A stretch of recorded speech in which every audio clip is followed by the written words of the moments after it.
Given, as you heard from the introduction, that I have been around for a while and have had the opportunity and the privilege and the pleasure of serving in 5 administrations, I thought I would bring that perspective to the topic today, is the issue of pandemic preparedness. And if there's one message that I want to leave with you today, based on my experience, and you'll see that in a moment, is that there is no question that there will be a challenge, the coming administration, in the arena of infectious diseases, both chronic infectious diseases in the sense of already ongoing disease, and we have certainly a large burden of that, but also there will be a surprise outbreak.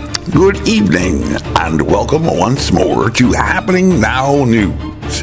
I am your host, Chad Phillips. At least at the White House in Washington, tensions appear to have settled between China and the United States as the leaders of the two nations embraced for a cordial visit. Quite a drastic change from the allegations of obfuscation, which had even played a pivotal role in the award of a $24 billion default judgment for the state of Missouri. But while the president was in Beijing, the temperature on the debate had begun once again to escalate with a series of developments in the courts and in Congress. And joining us tonight are a few insiders to help us to make some sense of what is going on behind the scenes on the virus origins debate.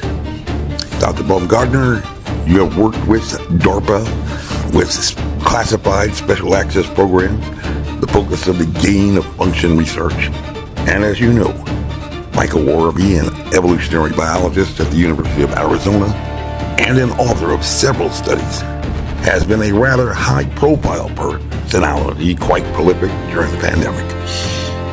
He has said that when you sell wildlife in the heart of the cities, you're inevitably going to have a pandemic every so often. How do you respond to this charge? If I may interject here. Yes, Dr. Berkeley, please go right ahead.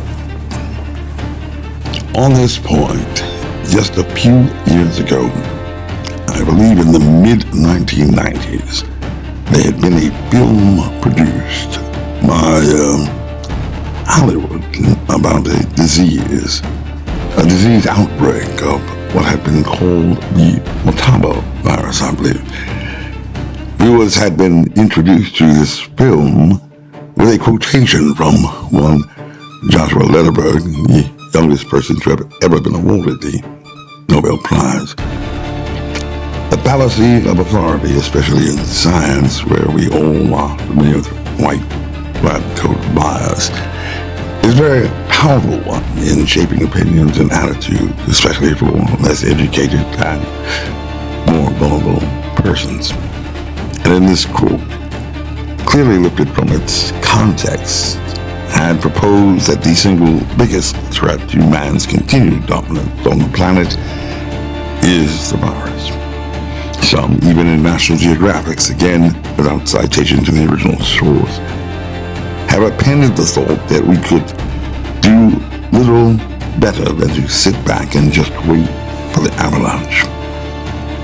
Perhaps Dr. Baumgartner can provide some contextual information for our viewers to assess this rather intriguing claim. Most people, I'm afraid, quite are not very familiar with the sciences. And in fact, only 40% even attend college, while some 6% of students obtaining a 4-year baccalaureate degree even major in biology, with less than 2% continuing on to graduate studies. Around 35% actually graduating rather quite unemployable, second only to majors in psychology, perhaps one of the most unemployable majors in college.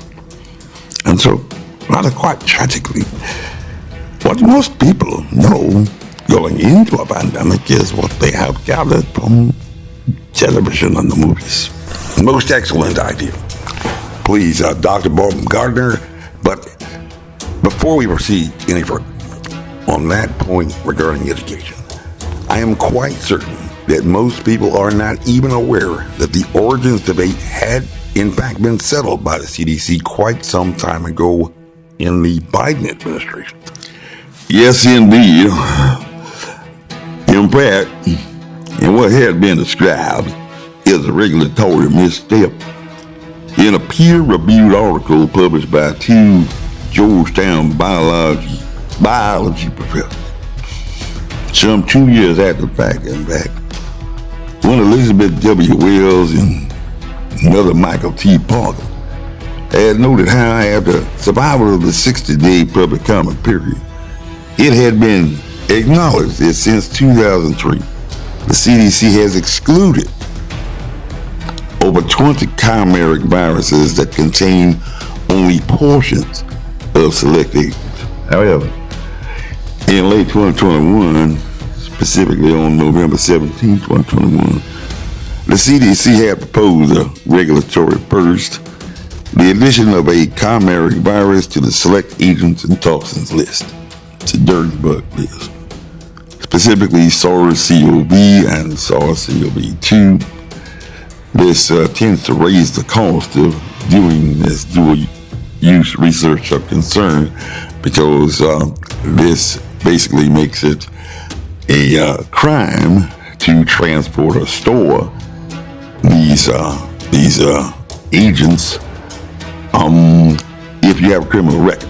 If you do not have a criminal record, then you don't have to worry about the law. But if you do have a criminal record, probably unable to get a job and willing to work for lower wages, this is going to stop them from using those people. Thank you very much, Dr. Calhoun, for that informative material. But please continue where we had left off, Dr. Baumgartner. Indeed, in fact, viral particles are by far the most abundant biological entities on our planet. One might, for comparison, consider casting a glance at the cosmos and inquiring about the possibilities amongst the many stars in the heavens for intelligent life. Of course, today, science knows that most of the stars that light our sky have burned out millions of years ago, and space, in reality, is rather empty, dark, and cold. But around the time of the emergence of MERS in 2012, here dwelling amongst us are these particles, the virus.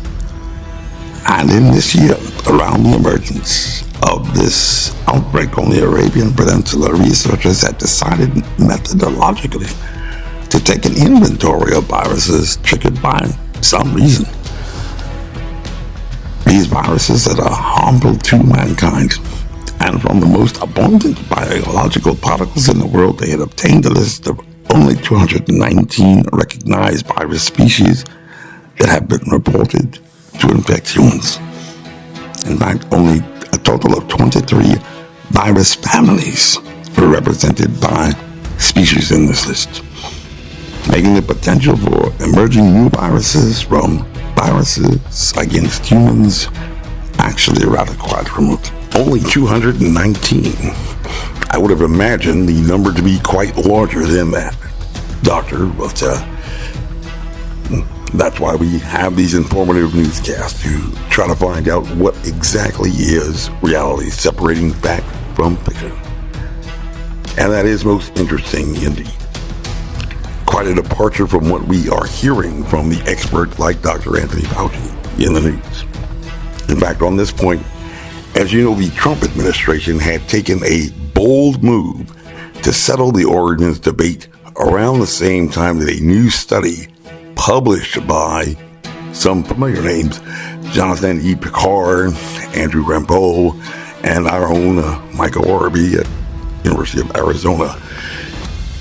In incredible timing, this report had been published at the same time that the White House had created a webpage, with which some are probably familiar, called the Lab Leak, The True Origin of COVID-19, asserting that the pandemic had been caused not by a market spillover, but by an accident in a lab in Wuhan, China, that quite sadly went on to kill elderly people.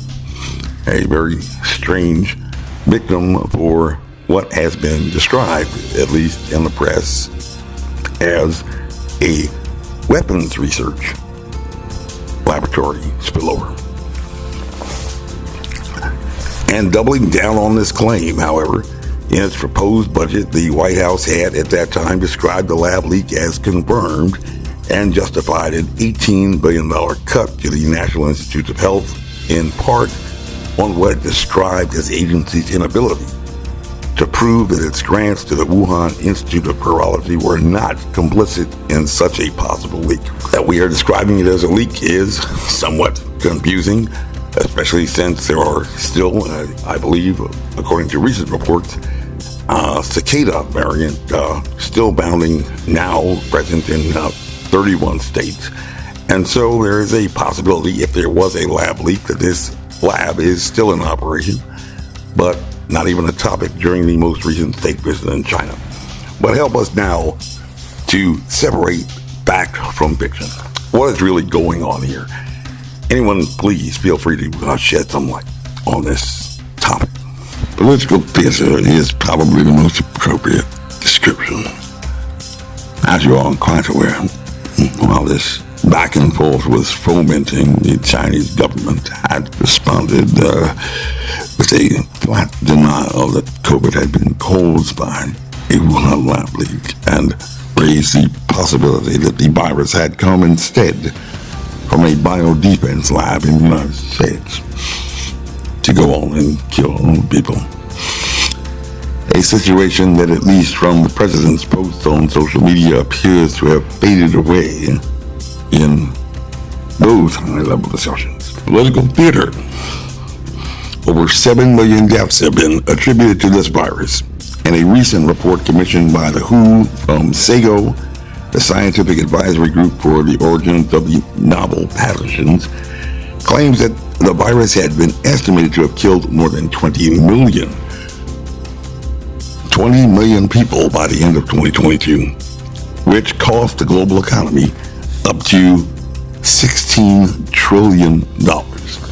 Political theater, perhaps, but this is a lot of money and a lot of people no longer in the land of the living.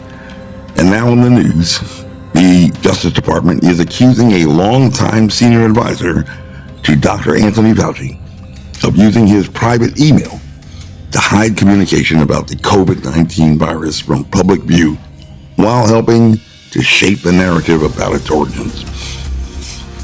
David M. Morin, 78, who served for years as a top advisor with the National Institute of Allergy and Infectious Diseases, NIAID, has been indicted and is accused of using his personal email account to evade federal transparency laws and shield key discussions from the Freedom of Information Act, FOIA. According at least to the DOJ indictment unsealed recently. Millions dead, billions expended, and it comes down to someone who didn't respond to a FOIA. Your thoughts, gentlemen? Yet prosecutors have indeed, at least alleged, that Morins had conspired with others during the pandemic to hide communications related to a controversial coronavirus research grant that involved collaboration with the Wuhan Institute of Virology in China. The indictment alleges that Morins and his associates deliberately had moved conversations off official government systems and onto private email accounts to keep them from public disclosure. However, and this is very intriguing when one thinks of the complexity that is involved in different stakeholders. Try to recall that you also had social media platforms like Facebook, Mark Zuckerberg, involved in removing information that had departed from the popular narrative. And there had even been apparently directives from the White House itself.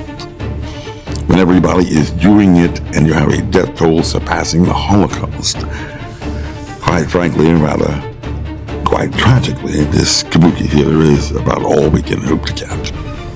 So, At the end of the day, while it may make for tantalizing headlines, especially during elections, in reality, it really doesn't matter that this new indictment alleges that Morins played a behind-the-scenes role in relaying information to senior agency leadership, who in turn briefed the White House, Congress, and the public during the pandemic.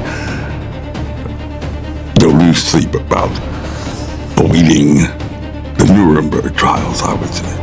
That is indeed a rather dismal prospect, Dr. Berkeley, and sadly, perhaps, indeed the reality. However, in another recent report, Senator Rand Paul, Republican from Kentucky, quite a hero for many, especially those watching the televised hearings against Dr. Fauci, had recently teased that a CIA whistleblower will testify at a Senate Homeland Security Committee hearing, with a bonus of providing intricate details of an alleged deep state cover-up regarding the origins of COVID-19 and other information, of course, related to the pandemic.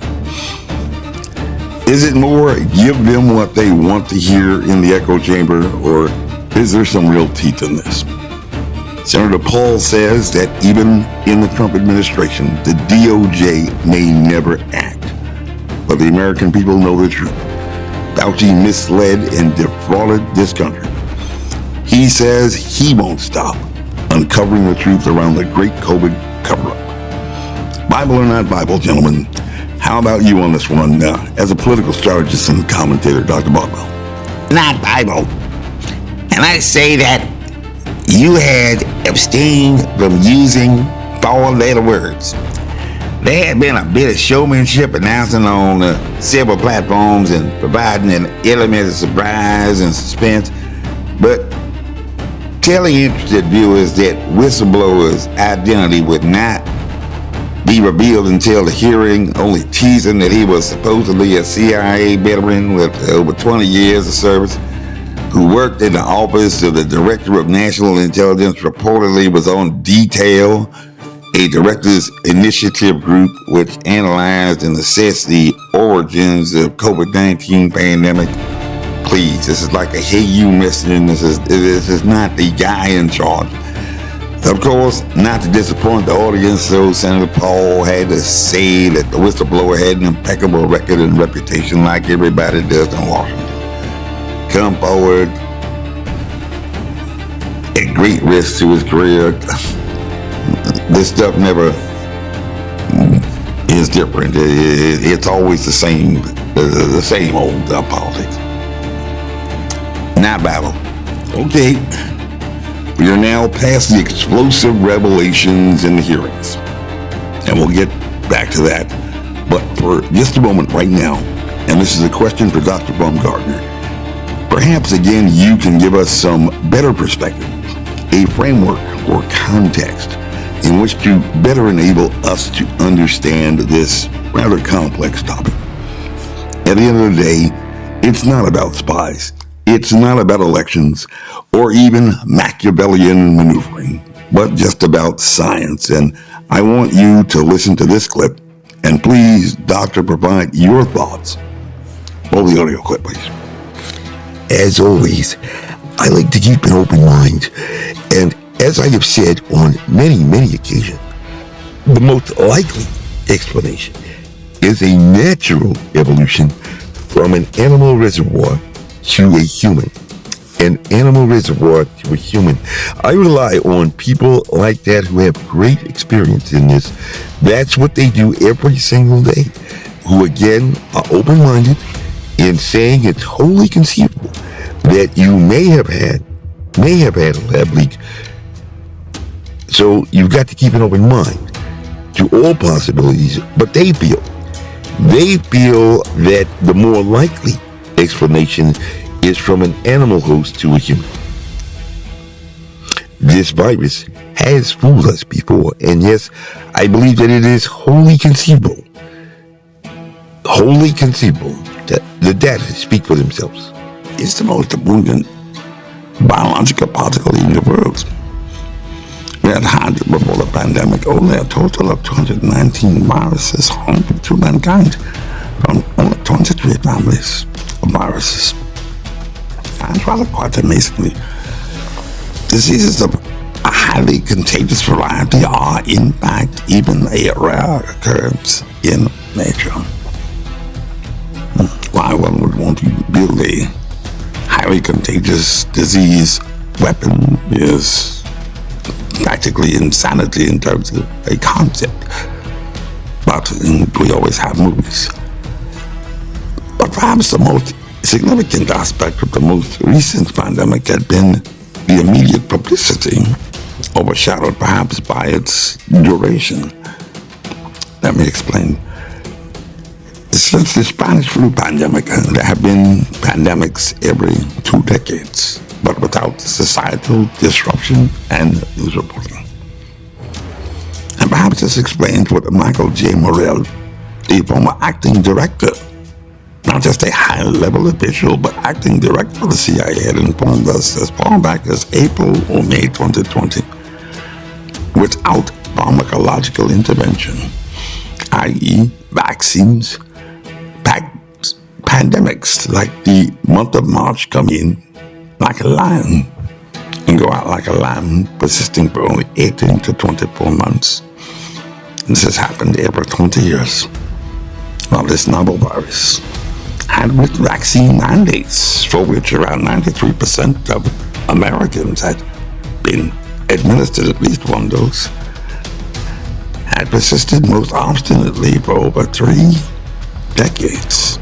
So, for 3 years. About long enough to toll any statutes of limitations that may have held these pharmaceutical companies liable for at least civil damages. Is this a coincidence? That is up to you. Most interesting, Doctor. But here's another question. You informed us about this relatively small number of viruses harmful to mankind before the novel virus. Only 219, I believe. Is there perhaps a governing principle in science that dictates that result? In fact, there is. And most thoughtful of you to consider this aspect of the problem. And science suggests for us at least 2 answers. One concerns the proximal origins of the viruses themselves.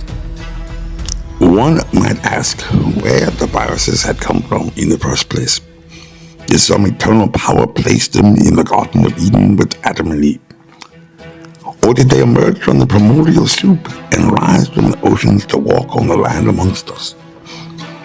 And the answer, at least science suggests, is neither and both. Because the viruses had sprung from us, the living creatures who served as their primordial soup.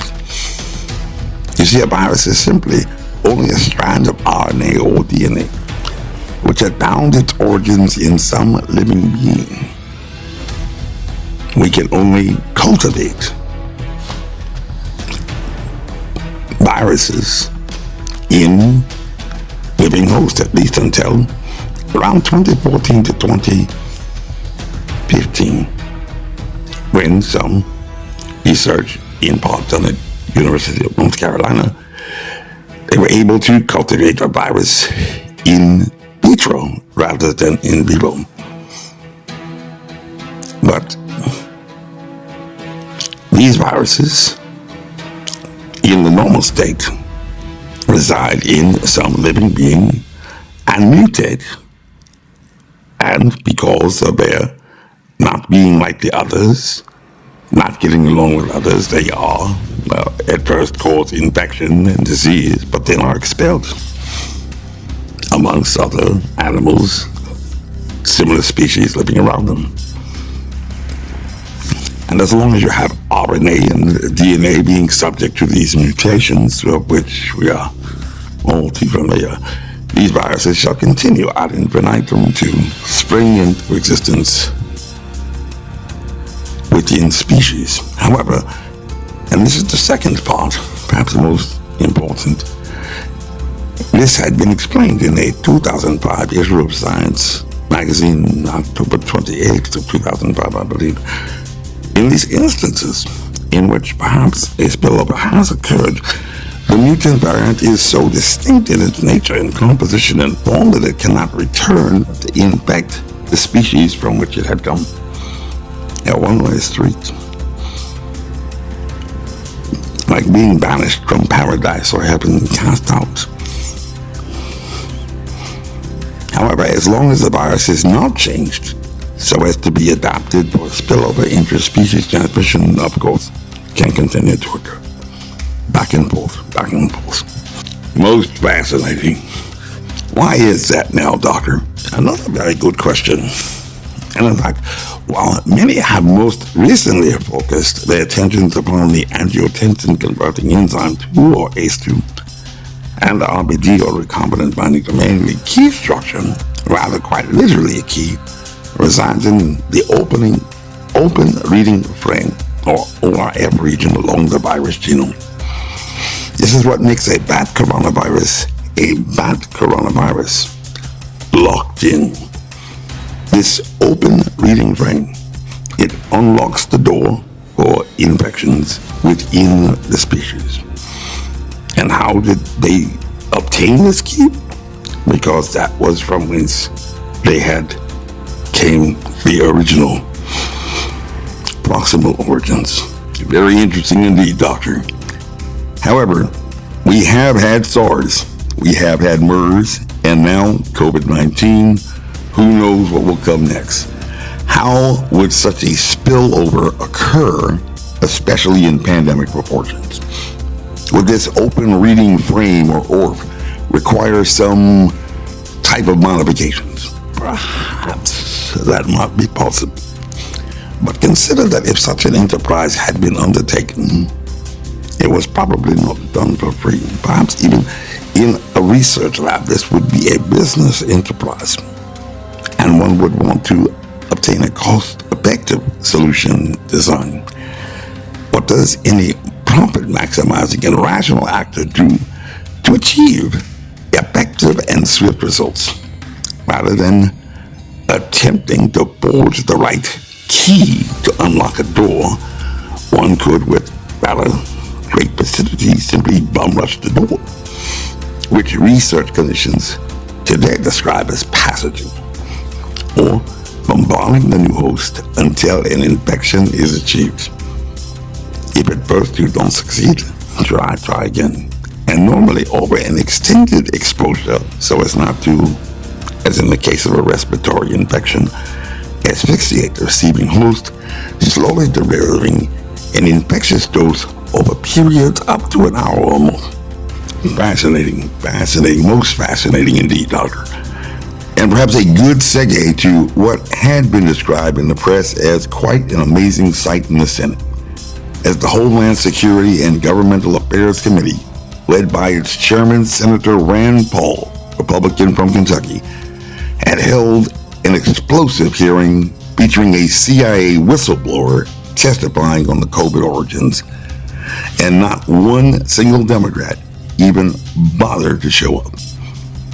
According to the accounts, every chair on the left on the dais sat empty as high-ranking CIA official James Erdman had outlined the duplicity and the lies, not just of the government during COVID, but especially of the disgraced former NIAID Director, Dr. Anthony Fauci, which is precisely why they believe the cowardly Democrats took the morning off. According to Erdman, the CIA informant, suppression of the lab leak theory, now widely accepted as how the COVID pandemic began, was significantly influenced by Anthony Fauci himself, injecting himself into even the IC, intelligence community. What had followed, according to this account, was a detailed description of how, at every turn, Fauci put scientists in oversight positions in place who not only backed up his wet market theory, but in some cases were arguably complicit in the creation of COVID and the subsequent cover-up.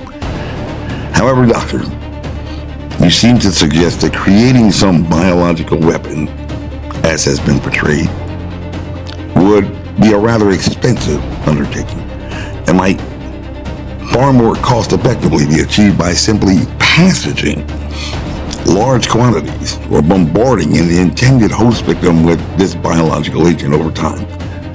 And apparently Rutgers professor and molecular biologist Richard Ebright, a longtime Fauci critic, had made the remark that all informed persons, without any exceptions, understood by February 2020 that COVID likely entered humans through a research-related incident involving reckless gain-of-function research performed in Wuhan and enabled by U.S. government funding approved by Collins and Fauci in violation of U.S. governmental policies prohibiting funding for such research.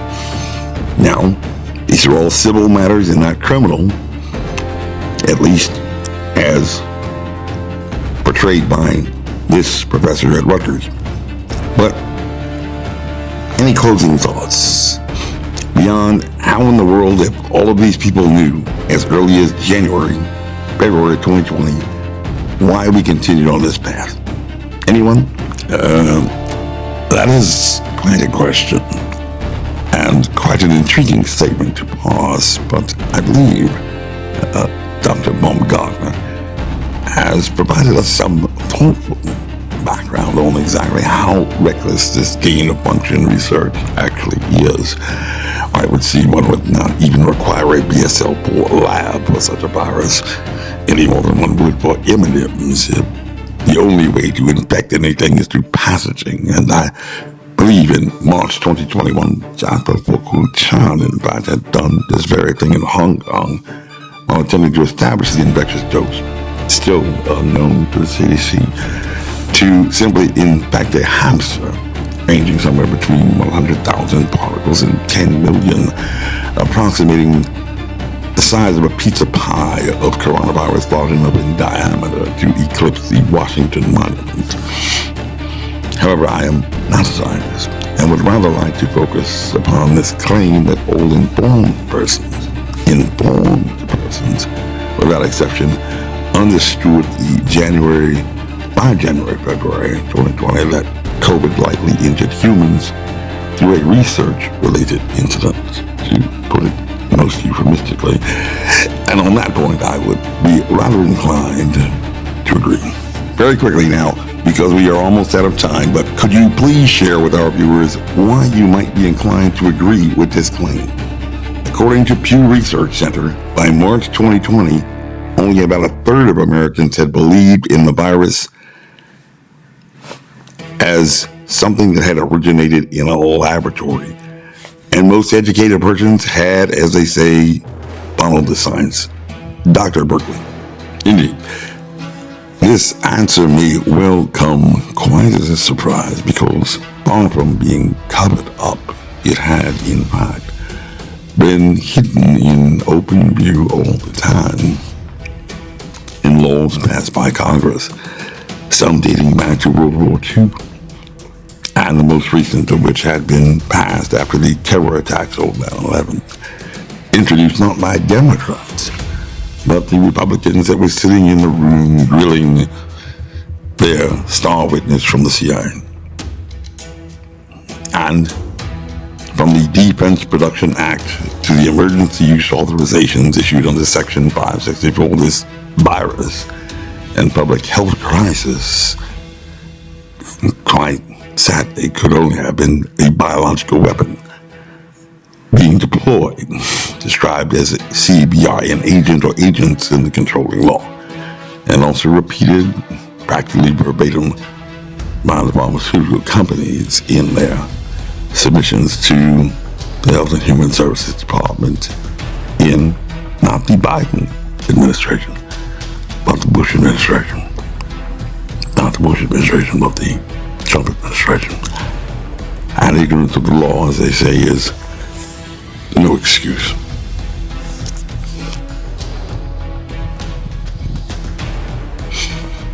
Perfect summary for closing out, gentlemen. Ignorance of the law is no excuse. And that's all the time we have left this time. And so, until next time, good night and good evening.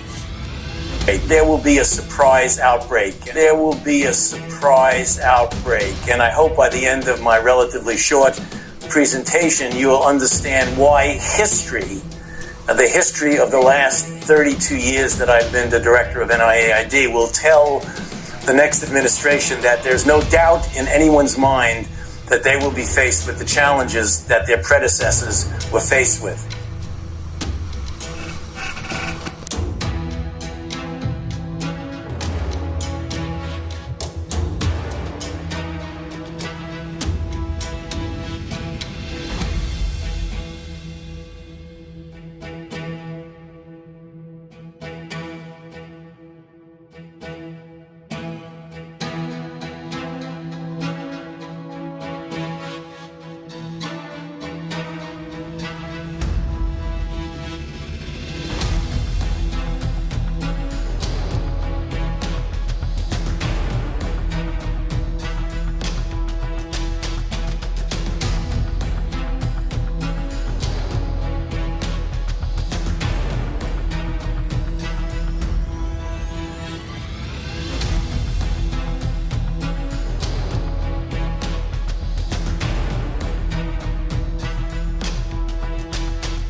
This message was approved by Major Mike Webb.